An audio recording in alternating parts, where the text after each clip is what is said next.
자, 우리 오늘 배울 내용은 스펙트럼에 대한 내용이에요. 스펙트럼. 스펙트럼 혹시 들어봤어?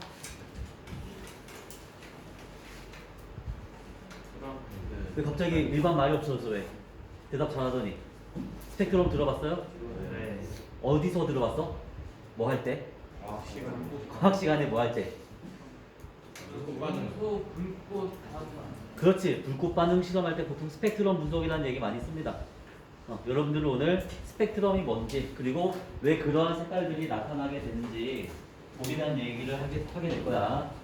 자, 우리 오늘 배울 학습 목표 한번 읽어봅시다. 시작.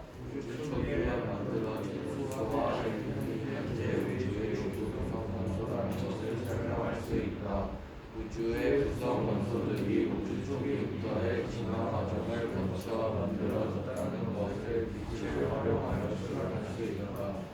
지난 시간에 선생님이 다음 시간에는 여기에 대해서 배우게 될 거야 라고 스포를 했는데 혹시 기억나니? 네. 뭐에 대해서? 스펙트럼.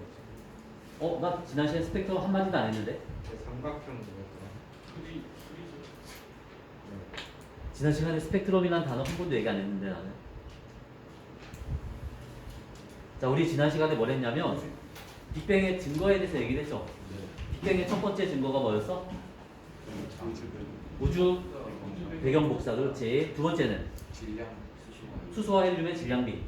그래서 과학자들이 우주에 존재하는 수소하고 헬륨이 어느 정도의 비율로 존재하는가를 봤더니 예측한 값이랑 맞았다 그랬죠. 맞아?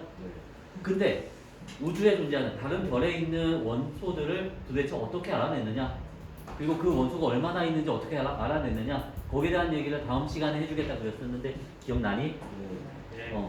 자, 정답은 뭐냐면 스펙트럼입니다. 별에서 오는 빛을 스펙트럼 분석을 해가지고 그 별에 어떤 원소를 가지고 있고 그 별에 어떤 원소가 얼만큼 있는지까지 알아낼 수 있는 거예요. 자, 그러면 스펙트럼이라는 건 뭐냐? 스펙트럼의 정의 한번 읽어봅시다. 시작. 빛을 프리즘에 분화시키면 여러 가지 색의 띠가 연속적으로 나타나는 것. 자, 여기서 모르는 단어 있는 사람 어떤 거? 프리즘? 자, 프리즘이라는 건 뭐냐면 플라스틱이나 유리 같은 걸로 보통 만드는데 이렇게 삼각 기둥의 형태로 되어 있는 도구예요. 혹시 이런 거 본 적 있어? 한 번도 못 봤어 이거? 프리즘이라는 거는 재질을 보통 플라스틱 유리로 만들고 삼각 기둥의 형태. 그래서 여기다 빛을 통과를 시키면 빛이 색깔별로 쫙 나눠집니다. 무지개가 보이게 돼요. 프리즘 말고 또 모르는 단어 아마 없을 텐데, 자, 프리즘이라는 도구에다가 빛을 통과를 시키면은 여러 가지 색이 나타나게 된대. 그 말이 뭐냐면 이미 이 여러 가지 색깔은 그 빛 속에 포함이 돼 있었다는 겁니다. 그래서 우리가 봤을 때는 그냥 다 섞여 있었던 건데 이 섞여 있었던 거를 색깔별로 나눠주는 역할을 하는 장치가 프리즘이라는 장치예요. 여기 화면이 잘 안 보이는데 우리 책에 20페이지에 메뉴에 있는 그림이야, 여기. 자, 20페이지 메뉴에 있는 그림 어떻게 보면 되냐면 여기 지금 잘 안 보이니까 그냥 선생님 드릴게요. 여기에 프리즘이 놓여져 있고 빛이 이쪽에서 들어오고 있어. 오른쪽에서 왼쪽으로. 그래서 이 빛이 프리즘을 만나면서 굴절을 합니다. 근데 굴절하는데 빨간색, 파란색, 노란색 이런 색깔들이 꺾여지는 각도가 다 달라. 빨간색은 조금밖에 안 꺾이고 보라색은 많이 꺾이고 이런 식으로. 그래가지고 이 반대편에는 색깔별로 빛이 나오게 되는 거예요. 자, 여기는 빛이 파장에 따라 나누어져서 나타난다고 했는데 빛이 파장에 따라, 이거는 다른 말로 색깔별로라고 이해를 하면 됩니다. 즉 빛은 색깔마다 파장이 다르다는 얘기예요. 파장이 뭔지는 좀 어려운 개념이니까 거기까지는 몰라도 상관없습니다. 자, 그래서 선생님 하고 싶은 얘기가 뭐냐면, 자, 스펙트럼 요 단어를 보면은 여러분들 머릿속에는 딱 한 가지의 이미지만 떠올리면 돼. 스펙트럼은 뭐다? 무지개다.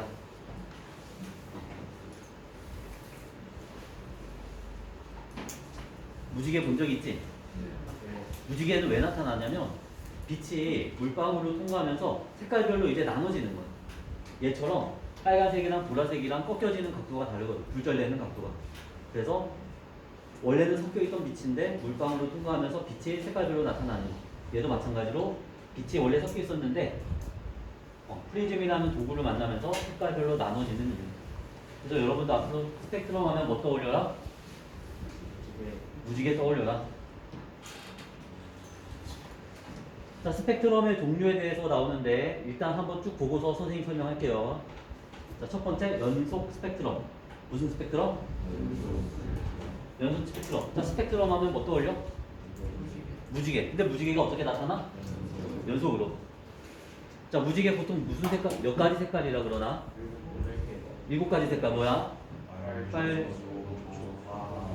그렇지. 빨주노초 파남부 얘기하죠. 그래서 이 무지개가 빨주노초 파남부가 끊어지지 않고 연속적으로 나타나는 게 연속 스펙트럼입니다.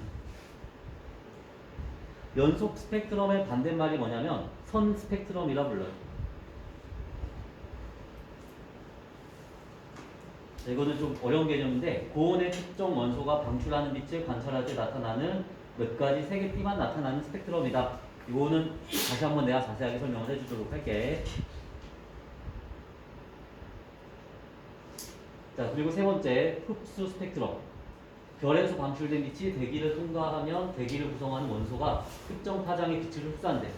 이거 지금까지 텍스트로 나온 거 뭔 얘기인지 알겠는 사람? 지금 이게 책에 있는 내용이 그대로 써 있는 거거든? 알겠는 사람? 잘 모르겠지? 자, 스펙트럼은 크게 두 가지가 있어. 연속 스펙트럼하고 무슨 스펙트럼?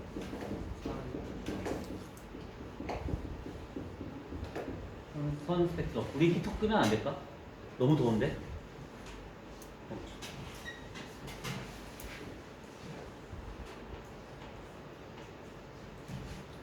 자, 스펙트럼은 크게 몇 가지? 두 가지. 연속 스펙트럼은 무슨 스펙트럼? 무지개가 다 보이는 거야, 색깔이. 빨주노초 파남부 다 보이는 거고, 선 스펙트럼은 뭐냐면 빨주노초 파남부가 다 보이는 게 아니라 중간중간에 끊어져서 보이는 겁니다. 연속의 반대말이죠. 자, 이 선 스펙트럼은 또 두 가지가 있어. 아까 우리 화면에는 사실 개념을 정리하게 딱 알맞게 되어 있진 않은데 선생님이 정확한 개념을 알려주자면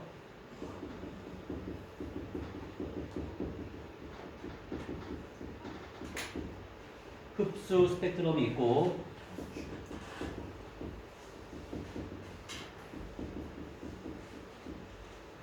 방출 스펙트럼이 있어요.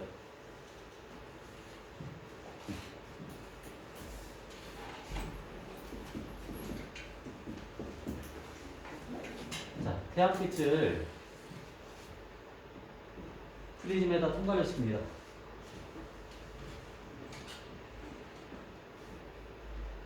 그러면은 이 프리즘을 통해서 빛이 색깔별로 나타나게 된다 그랬죠? 무지개니까 빨주노초 파남부를 다 써보도록 합시다. 펜이 나오다 안 나오다 이러네.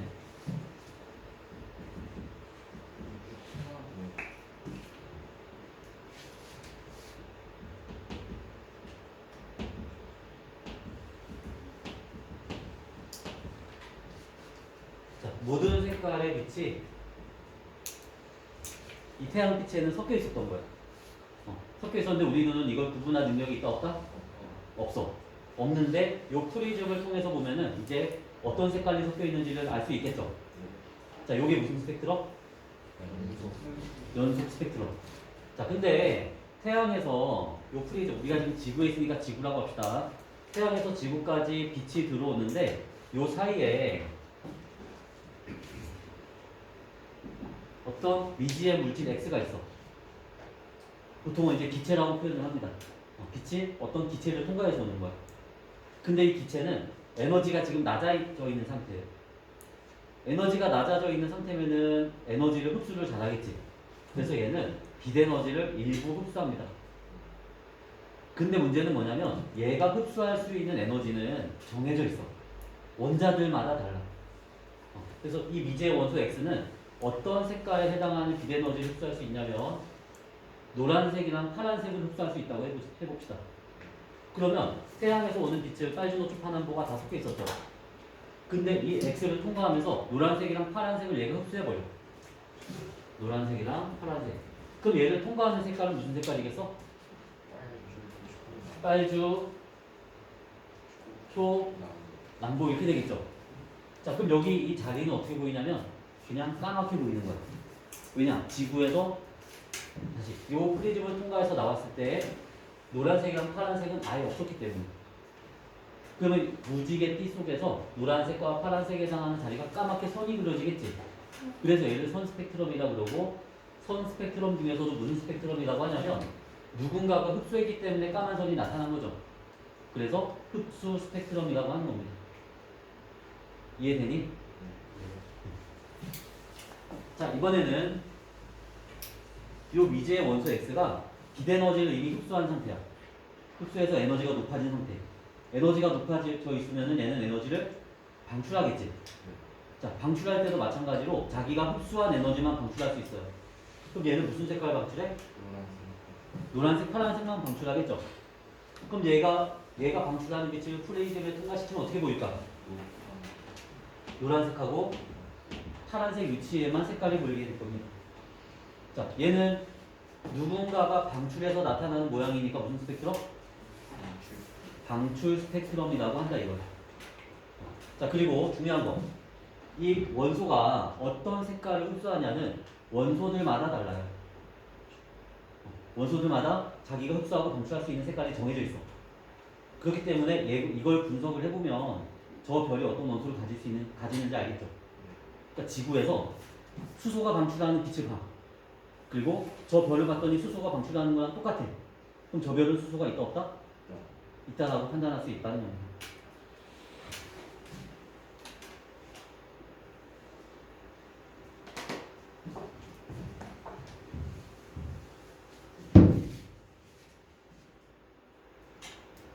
자, 우리 책에 20페이지에 보면 이 그림이 나와 있을 겁니다.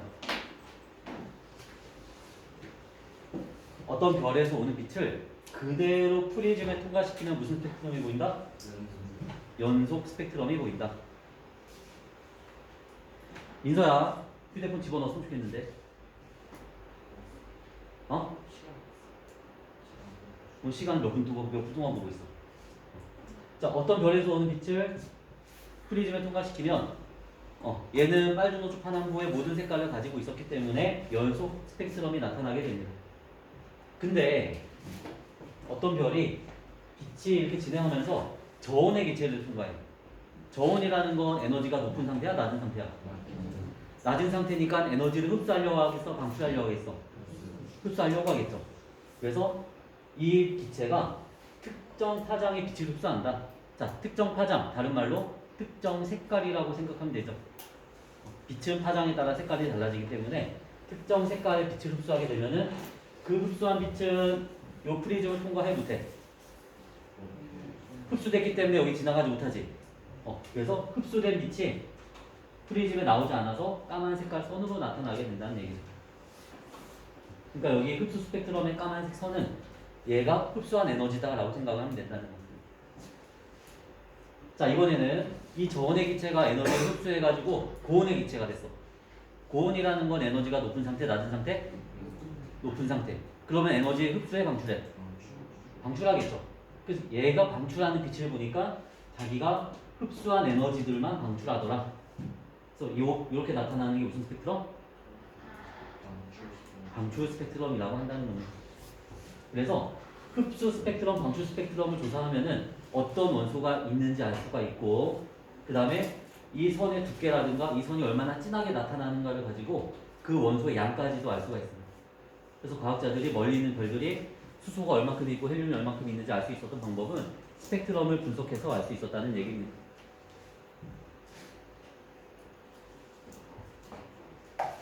자, 요게 가끔씩 이런 문제가 나와. 어떤 원소의 스펙트럼을 보니까 흡수 스펙트럼, 까만 색깔선이 나타나는 거지. 까만 색깔선이 나타나는 위치가 뭐 대략 이런 느낌이야. 그리고 또 다른 기체를 봤더니 걔가 방출하는 색깔을 보니까 요런 식으로 방출이 돼요. 흡수해서 까만색으로 나타나는 부분과 방출해서 색깔선으로 나타나는 부분이 일치해. 그럼 이 말은 그 원소가 동일한 원소라는 얘기입니다. 거기에 대한 보기가 문제에 가끔 나오거든. 그것도 참고적으로 알아두고.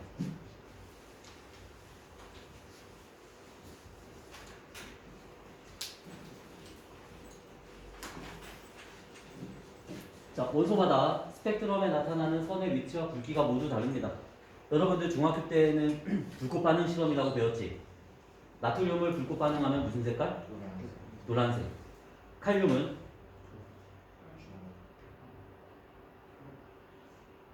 가물가물하죠? 외울 필요는 없어, 이번 시간에는.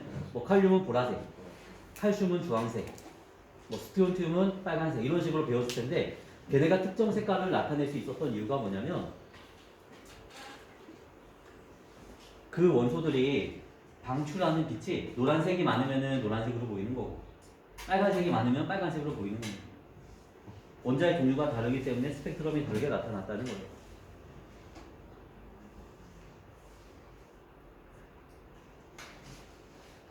자, 수은의 선 스펙트럼을 보면은 우리 책에 이게 나와 있지 않지, 그치? 나와 있진 않은데, 자, 수은의 선 스펙트럼을 보면은 여기 뭐 노란색 부분, 빨간색 부분, 연두색 부분이 많이 보이고, 우라늄의 스펙트럼 보면은 선이 더 많이 나타나. 얘네 둘이 다른 이유가 뭐 때문이야? 원소가 달라서 그래. 이게 뭐 어느 색깔이 뭐 많이 나타난다 이런 거 외울 필요 없습니다.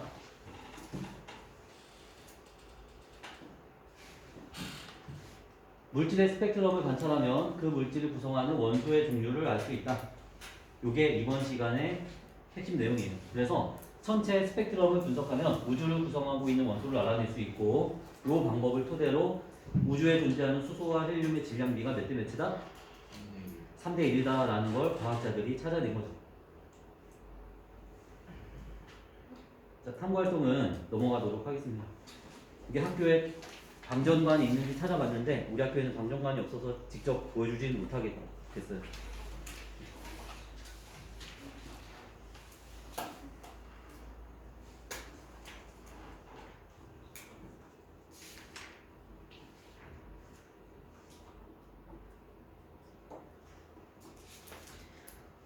자, 지금까지 선생님이 수업하면서 빅뱅에 대한 얘기를 하면서 수소하고 헬륨 만들어지는 것까지만 얘기했지. 그럼 나머지 원소들은 도대체 언제 어디서 만들어졌느냐? 그것만 하고 이번 시간을 마칠 건데, 자, 첫 번째 학습 목표만 읽어보자. 시작.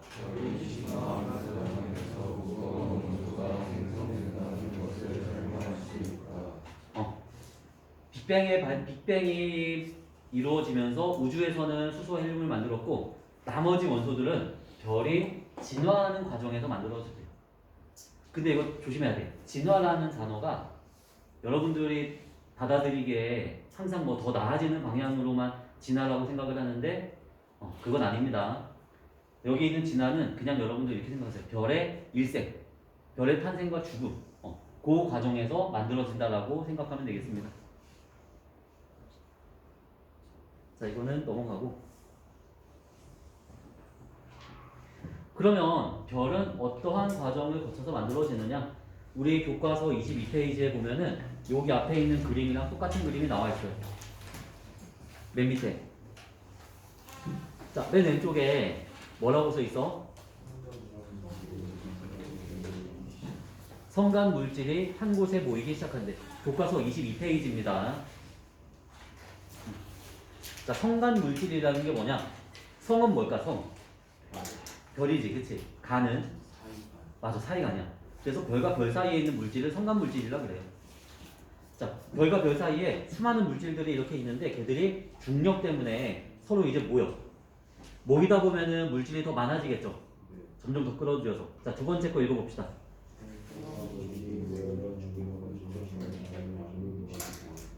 모여서 이제 중력이 커지니까 더 끌어들이는 거야. 자, 그리고 세 번째 단계 시작. 물질의 밀도가 높은 곳에서 원시별이 만들어지고 중력에 의해 발생한 열 때문에 별의 밀도가 높아진다. 자꾸 모이다 보니까 밀도가 커지고 그 밀도 커진 곳에서 원시별이 만들어진대. 뭐 여기까지 중요한 건 아니고 그 다음 거 봅시다. 시작. 온도가 높아져 수소 대륙과 반응이 시작되고 별의 중력과 내부 압력이 평형을 이루어 크기가 일정하게 유지됩니다. 자 이제 물질들이 점점점 수축해가지고 중력 때문에 뭉치기 시작을 해요. 뭉치면서 내부의 온도가 어떻게 된대? 높아져요. 높아지는 거야. 뜨거워지는 거야. 자꾸 압축이 되니까. 뜨거워지니까 이 내부에서는 팽창하려고 그러겠지. 자, 이 팽창하려는 압력하고 중력 때문에 모이려는 압력이 같아지는 지점이 있어요. 그 같아지는 지점이 그 별의 크기를 결정을 합니다. 자, 그리고 네 번째 단계에서 잘 보면은 수소 핵융합 반응이라는 표현이 나오는데 요거 중요한 거야. 수소 핵융합 반응이 뭔지 한번 다 같이 읽어봅시다. 시작. 내부 온도가 1000만 K 정도 되는 원시별의 중심부에서 수소 원자의 헬륨 원자의 으로 바뀌는 반응. 자, 선생님이 저번에 핵 반응에 대한 얘기를 한 적이 있어. 핵 반응은 두 가지가 있다고 그랬죠. 네. 핵 융합과 핵 분열이 있다고 그랬습니다. 그 중에서 얘는 수소가 뭐 하는 거야? 융합하는 거. 융합은 뭐죠? 뭉치는 거지. 그래서 수소가 4개가 모여서 헬륨 하나를 만드는 반응을 수소 핵 융합 반응이라 그래요. 자, 요 그림도 우리 교과서에 나와 있죠. 23페이지 메뉴에. 자, 수소 원자핵이 융합하는 거야, 이제. 그래서 에너지가 발생을 하지. 에너지 발생하면서 뭘 만들었어? 헬륨 원자핵을 만든다. 자, 문제. 여기 있는 에너지는 왜 발생해? 어디서 온 걸까, 이 에너지? 질량 작아지. 맞아. 뭐냐면 수소 원자핵 요거 4개의 질량하고 헬륨 원자핵 요거 하나의 질량. 누가 더 무겁냐면 얘가 더 무거워. 얘가 더 무거우니까 헬륨으로 바뀌려면 질량이 감소해야 되지. 그 감소한 질량이 뭘로 나온 거야? 에너지로 방출된 거예요. 수소 폭탄 얘기 들어봤어? 이게 수소 폭탄이 뭐냐면 수소가 그 부탄가스처럼 불에 붙는 성질이 있지. 그걸 이용해서 폭발시키는 게 아니고 수소를 핵융합 시켜가지고 헬륨 만들면서 그때 나오는 이 에너지를 가지고서 이제 사람 죽이는 게 수소 폭탄입니다. 그래서 무서운 이유가 이게 에너지가 어마어마하게 많이 나와요. 이게 얼마나 에너지가 많이 나오냐면 지금 태양에서도 지구로 에너지를 계속 주고 있지. 그 에너지의 근원이 전부 다 이겁니다. 지금 태양에서는 수소가 4개가 뭉쳐서 헬륨을 만들면서 에너지가 나오고 있고 이 에너지로 지구에 있는 모든 생명체가 살아가고 있는 거예요. 그래서 엄청나게 많은 에너지가 나오는 근원이 된다는 거. 자, 수소 핵융합 반응을 통해서 에너지를 방출하는 별은 별의 중력과 내부 압력이 평형을 이루어 별의 크기가 일정합니다.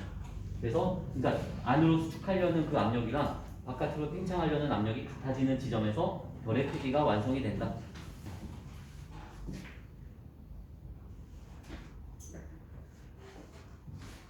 질량이 태양 정도인 별에서는 어떤 일이 벌어지냐면 수소들이 이제 모여가지고 중심에서 헬륨을 만들죠.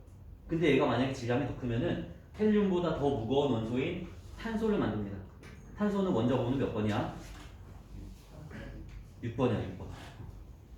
그래서 별의 중심부에서 핵융합 반응이 일어나서 헬륨이 탄소로 바뀌며 많은 양의 에너지가 발생한다고 그랬고, 질량이 태양보다 더 큰 별은 어떻게 되냐면 점점 안으로 갈수록 더 무거운 원소들이 만들어져요. 이게 어느 원소가 어디서 만들어지느냐를 외울 필요가 있다 없다? 없다. 그냥 이렇게 생각합시다. 별이 수소가 모여가지고 별을 만드는데 핵융합을 하면서 헬륨을 만들었지.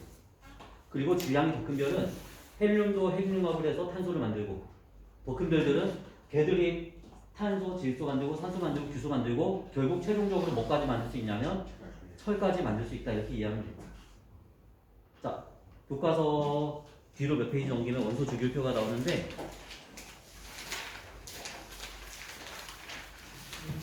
몇 페이지야? 38페이지? 28페이지? 선생님, 그럼 발생하는 에너지는 나눠서 다시 발생하는 에너지는 나눠서 발생하는 에너지는 말아서요. 그렇지 많아지죠. 핵융합을 계속하니까. 맞아요. 자, 28페이지에 보면은 철이 몇 번에 있는지 한번 찾아봐봐. 26번에 철이 있죠. 이렇게 생각하면 쉽습니다. 빅뱅 초기에 만들어진 원소들은 수소하고 헬륨 두 종류야. 그럼 나머지 원소들은 그 이후에 만들어졌잖아. 자, 3번 리튬부터 26번 철. 얘들은 별의 내부에서 만들어져요. 원자 번호가 클수록 큰 별의 내부에서 만들어집니다. 이해하기 쉽죠? 그럼 나머지 27번부터 나머지 애들은 언제 만들어지느냐? 초신성이 폭발할 때 만들어집니다. 자, 별이 너무 커져가지고 점점 압축되다가 얘들이 이기지 못하고 이게 뻥 터질 때가 있어. 그걸 초신성 폭발이라고 하는데, 이때 어마무시한 에너지가 나오게 되면서 철보다 무거운 원소들이 이때 만들어집니다. 그러니까 핵심은 이거야. 철까지만 별에서 만들고 철 이후의 애들은 초신성에서 만든다. 왜 하필 철이냐면 원자 핵의 안정도를 보면은 철이 원자 핵의 안정도가 가장 높아요. 그래서 철까지 만드는 겁니다.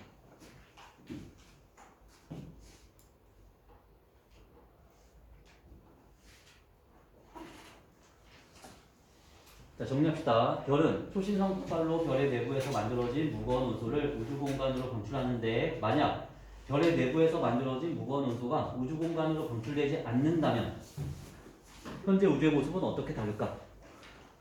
지금 우리 주변에 보면 다양한 원소들이 존재하고 있지. 근데 이 원소들 중에서 철 다음으로 나오는 원소들이 하나도 없다라고 생각해보세요. 그러면은 어떤 일이 벌어지냐면 우리는 지금 컴퓨터도 못 쓰고 있습니다. 왜냐면 컴퓨터의 핵심 재료가 뭐야? 반도체지. 반도체의 대부분은 규소지만 얘를 연결하는 데는 금이라는 원소가 꼭 필요해요. 금이 79번이야.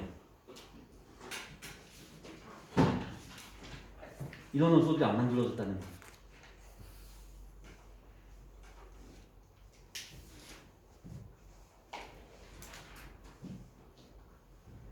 자, 여기 교과서에서 제시하고 있는 답은 뭐냐면 우주의 무거운 원소가 공급되지 않기 때문에 성간 물질이 점점 줄어들게 되고 성간 물질이 줄어들면 새로운 별이 만들어지지 않아서 우주는 점점 어두워질 것이다 라고 과학자들이 예측하고 있어요.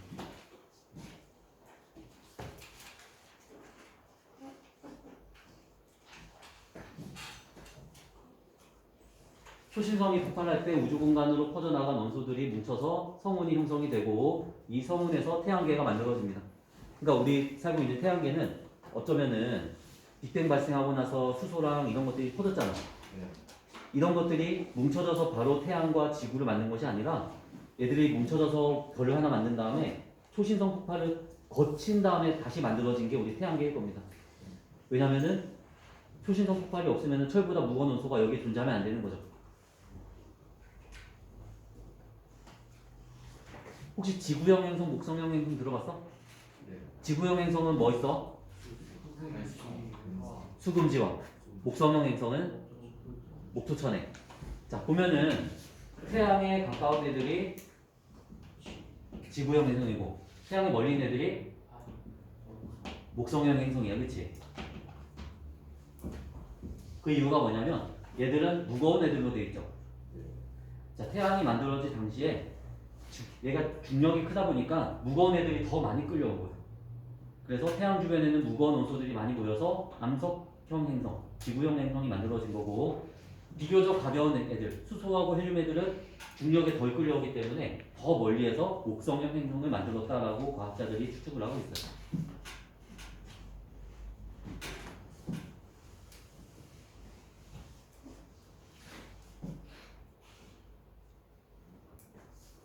눈을 한번 쭉 읽어보세요. 이거는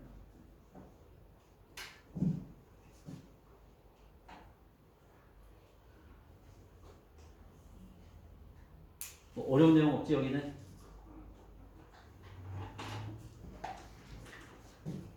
자, 넘어갑시다. 이거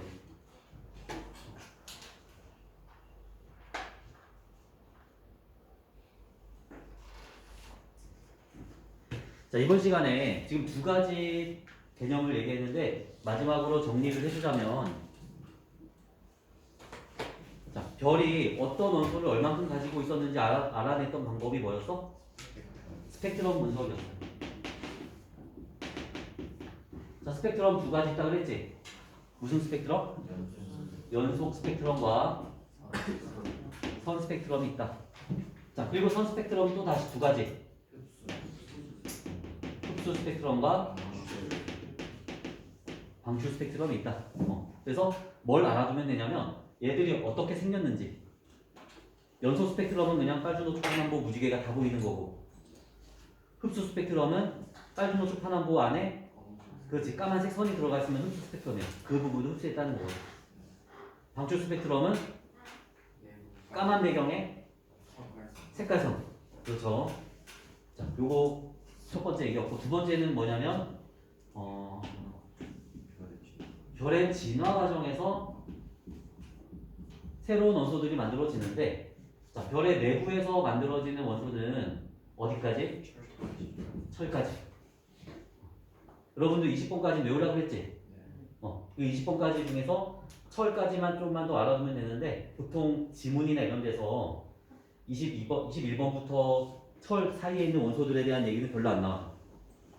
그림이 나오면은 철이 나오면 나왔지, 그 사이에 무슨 바나듐 이런 거는 안 나오니까 걱정 안 해도 됩니다. 철까지 만들고, 초신성이 폭발할 때는 철보다 무거운 원소, 큰 원소들이 만들어졌다. 요게 이번 시간의 핵심이었어.